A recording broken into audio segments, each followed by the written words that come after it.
사랑하는 성도님들, 안녕하세요. 오늘도 하나님께서 하나님의 말씀을 통해 은혜 주시고자, 그리고 능력을 주시고자, 오늘 살아갈 힘을 주시고자 이 매일의 묵상의 자리를 허락하신 줄 믿습니다. 함께 시편 130편 말씀을 보면서 귀한 은혜 나눔이 있기를 원합니다. 여러분, 오늘 본문의 1절 말씀을 보면 시인은 이렇게 이야기합니다. 여호와여, 내가 깊은 곳에서 주께 부르짖었나이다 라고요.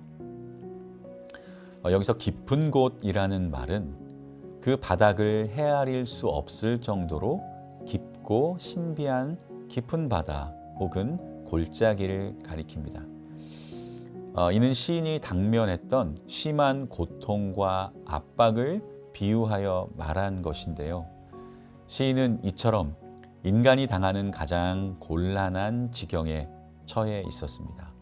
즉, 시인은 주위를 둘러보아도 아무것도 보이지 않는 깊은 흑암 가운데서 하늘을 바라보며 부르짖고 있는 것입니다. 여기서 부르짖었나이다 라는 말은 완료형으로 사용되어서 현재 순간까지 계속되어 온 오랫동안의 경험을 의미합니다. 다시 말해 시인은 깊은 고통 중에서 오랜 시간 자신의 문제를 내어놓고 하나님께 부르짖어 왔음을 말하고 있는 것입니다. 사실 인생이란 그 어느 누구에게도 쉽지 않죠. 인생을 쉽게 사는 사람은 없습니다. 많이 가졌든 적게 가졌든, 또 좋은 환경을 타고났든 그렇지 않든, 또 건강하든 건강하지 못하든, 머리가 똑똑하든 그렇지 못하든 그 어떤 조건도 상관이 없습니다. 고난은 그 어떤 인생도 피해가지 않습니다. 이것은 하나님의 선택된 백성 이스라엘이라고 해도 예외는 아니었습니다. 물론 시인 자신도 마찬가지입니다. 그런데 여러분, 고난이 어떤 인생이라도 예외 없이 찾아오는 운명과 같은 것이라 할지라도 그것을 대처하는 사람들의 모습은 참으로 각양각색입니다. 즉, 그것을 단지 자신의 운명이라고 여기고 순순히 받아들이는 사람이 있는가 하면, 어떤 이는 자신의 힘으로 반드시 이것을 헤쳐나가고 말겠다는 각오, 그 각오로 치열하게 싸우는 이들도 있습니다. 또 어떤 이는 지레 겁을 먹고 자포자기의 심정으로 인생을 비관하거나 원망함으로 평생을 살아가는 사람들도 있습니다. 그러면 과연 우리는 고난에 어떻게 대처해야 할까요? 오늘 시인은 인생의 고난이 닥칠 때 성도가 가져야 할 가장 올바른 대처 방법을 우리에게 제시해 주고 있습니다. 그것은 그 깊은 시름과 고통 가운데서 전심으로 하나님을 바라고 하나님께 부르짖는 것입니다. 바로 그 인생의 가장 깊은 곳을 도리어 그의 기도의 자리로 삼고 배수의 진을 치고 하나님만을 바라보며 간절히 기도해야 하는 것입니다. 그렇습니다. 인생의 굴곡이 가장 심해 가장 낮은 위치에서 더 이상 아무런 희망이 없다고 할 그곳이 바로 기도의 자리가 되어야 한다는 것입니다. 요나는 요나서 2장 2절에서 수올의 뱃속에서 부르짖었더니 주께서 내 음성을 들으셨나이다 라고 고백하지 않았습니까? 그렇기에 오늘 우리는 우리가 인생에서 경험할 수 있는 가장 깊은 곳을 우리의 기도의 자리로 여기고 하나님만 바라보며 간절히 부르짖는 성도가 될 수 있기를 소망합니다. 하나님께서는 결코 성도의 기도를 외면치 않으실 것이며 죄를 범하였을지라도 사하시고 응답하시는 은혜를 우리에게 베풀어 주실 것입니다. 이제 2절에서 시인은 주여 내 소리를 들으시며 나의 부르짖는 소리에 귀를 기울이소서라고 말하고 있습니다. 여기서 들으시며나 귀를 기울이소서라는 말은 주의를 기울이거나 온 신경을 집중하여 상대방의 말을 청종하는 행위를 강조하는 그런 말입니다. 즉 시인은 하나님께 자신의 기도에 대해서 최대한 집중하여 들으실 것을 간구하는 것인데요. 그런데 이것을 우리는 단지 시인 자신의 기도에 소홀하신 것 같은 하나님에 대한 원망과 하소연을 말하는 것으로 이해해서는 안 됩니다. 오히려 가장 비밀스럽고 그리고 세미한 음성까지도 들으시는 전지전능한 하나님의 성품을 의지하여 그의 간절한 소망을 간구하고 있는 것으로 이해해야 할 것입니다.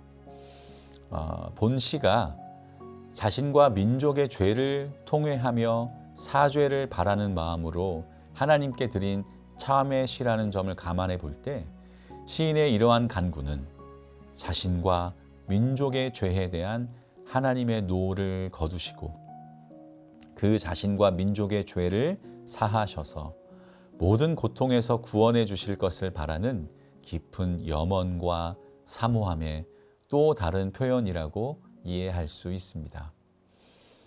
사실 이러한 시인의 모습은 하나님 앞에 나아가 기도하는 모든 성도가 가져야 할 마땅한 모습인 줄 믿습니다.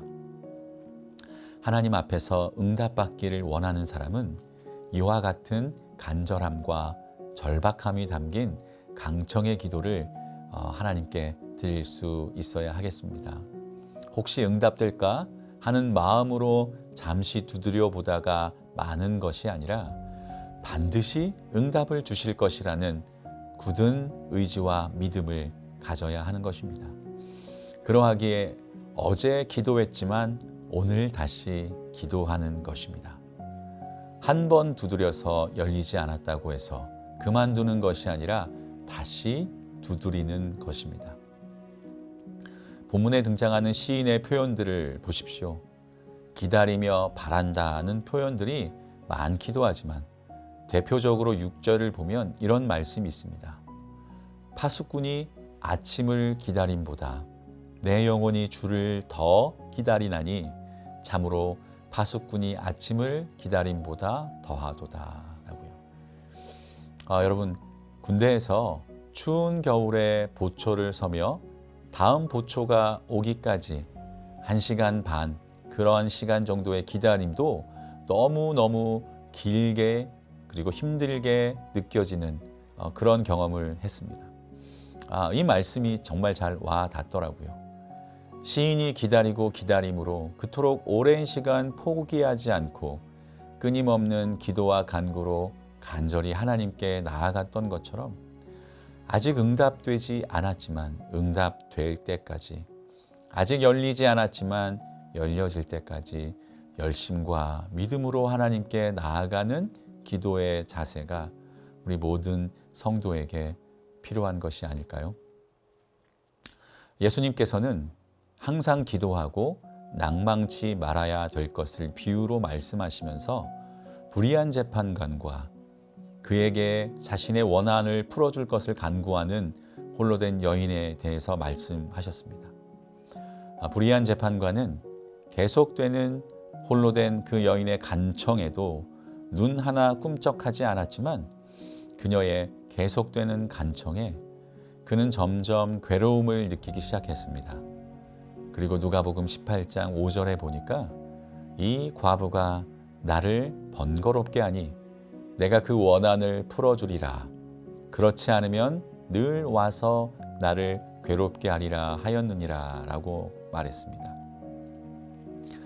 예수님께서는 바로 이 불의한 재판관의 말을 들어 7절에 하물며 하나님께서 그 밤낮 부르짖는 택하신 자들의 원한을 풀어주지 아니하시겠느냐, 그들에게 오래 참으시겠느냐라고 말씀해 주셨습니다. 그렇습니다. 사랑하는 성도님들, 하나님께서는 간청하는 자의 기도, 간구하는 자의 기도를 외면치 않으십니다. 특별히 결코 포기하지 않는 믿음과 열정의 강청을 외면치 않으시며 반드시 응답해 주십니다. 우리가 기도한 것보다 더 좋은 것으로 응답해 주십니다. 그러므로 하나님 앞에 나아가 우리의 필요를 따라 구하는 모든 성도 여러분, 포기하지 않는 믿음과 열정으로 하나님께 구하십시오. 자녀된 우리를 사랑하시는 아버지 하나님은 분명히 우리가 구한 것보다 더 좋은 것으로 응답을 주심으로 그 간절하고도 지속적인 기도가 결코 헛되지 않음을 나타내 주실 것입니다. 함께 기도하겠습니다. 우리를 사랑하시며 우리의 간구에 언제나 귀를 기울여 주시는 아버지 하나님, 그 크신 사랑에 진정한 감사를 드립니다. 때론 우리의 삶의 어려움과 실패와 아픔과 절망으로 아주 깊은 곳까지 내려갈 때가 있음을 고백합니다. 그러나 이 시간 간절히 구하옵기는 그 자리가 그냥 무너지는 자리가 아닌 기도의 자리가 되게 하여 주시옵소서. 아버지 하나님을 바라보는 자리, 하나님께 부르짖는 자리가 되고 그 깊은 자리까지 함께 계시는 주님을 붙잡고 다시 일어나 승리하는 삶을 살게 하여 주시옵소서. 오늘 하루도 그러한 날이 될 것을 믿으며 예수님의 이름으로 기도드립니다. 아멘.